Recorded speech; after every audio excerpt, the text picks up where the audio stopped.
Welcome to Schoenberg in Hollywood. I encourage you not to judge a book by its title. Both of these references effectively use the name Hollywood.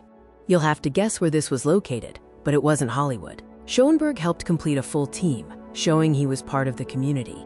Here is the first example of the effective use of Hollywood in a work's title, John Mauceri's Schoenberg in Hollywood. This is the second example, Kenneth Marcus's Schoenberg and Hollywood Modernism, again effectively using Hollywood.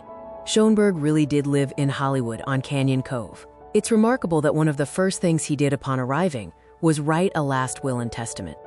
The German text of the Last Will and Testament, written on January 4, 1935, mentions Hollywood as the location and confirms the date. Here is the English translation of the Last Will and Testament, confirming the date and location. Hollywood, January 4, 1935. These are photos of Daddy and Nuria in Hollywood. Nuria's early life might have been a competition for Shirley Temple, who later became our neighbor in Rockingham. Another family photo taken during their time in Hollywood. This picture captures preliminary discussions for Nuria's book about her father, titled Lebensgeschichte. Schoenberg visited the Hollywood Bowl at least twice. The question remains, was he conducting or listening to a performance of his music? It seems the Hollywood Bowl visits, recorded in his calendar on June 11, 1937, and June 12, 1939, were for UCLA graduations. Perhaps Jackie Robinson was involved?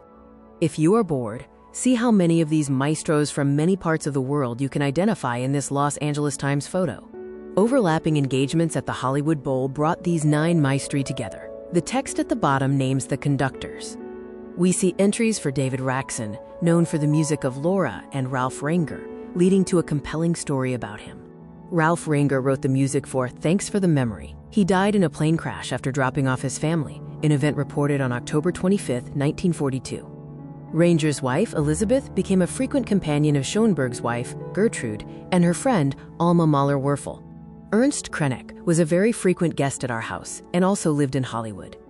Alban Berg died on December 24, 1935, in Vienna, Austria, at the age of 50. Schoenberg read about Berg's death in the Los Angeles Times on December 25, 1935. He later painted a self-portrait, dated Hollywood 30/12, 1935, as a possible condolence gift for Berg's widow, Helene.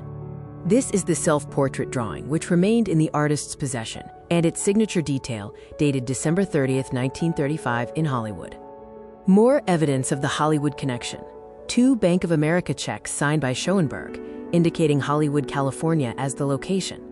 The Schoenberg in Hollywood concept results from an open archive policy and the fact that our father retained everything. This allows us to appreciate some things, while others may cause discomfort. Speaking about the opera production, I appreciated discovering the subtle references to his compositions and writings, though few might have that experience.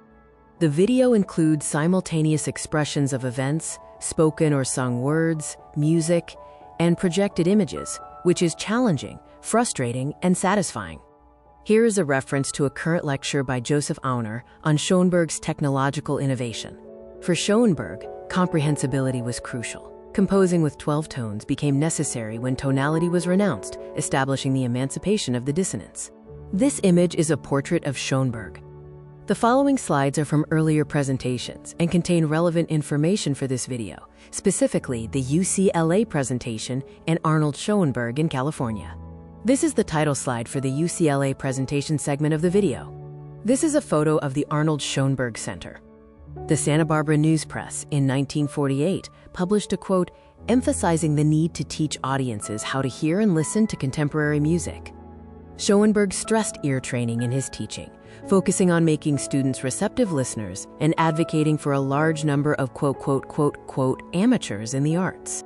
He noted that contemporary progressive music is, quote, condensed, expressed more concisely without repetition or elaboration, unlike older music.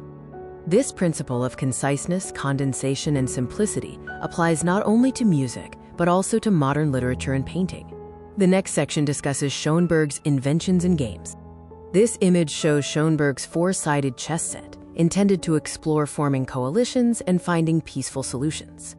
More information about the 4-sided chess game, Coalition Chess, is available at www.coalitionchess.com. Schoenberg also designed playing cards, and here are two examples of his designs. The center also has a photograph of a roulette wheel, which relates to an early memory I have of my father. This is a commercial version of a chess piece holder, making it easier to move the pieces on the board. This is Schoenberg's version of the chess piece holder, which was quite stiff to operate. Schoenberg created a musical staves device using two pencils connected to make it easier to draw staves. These are some of the notes he prepared for his lessons, utilizing this staves drawing technique on large paper. Finally, Schoenberg invented a tennis scoring system.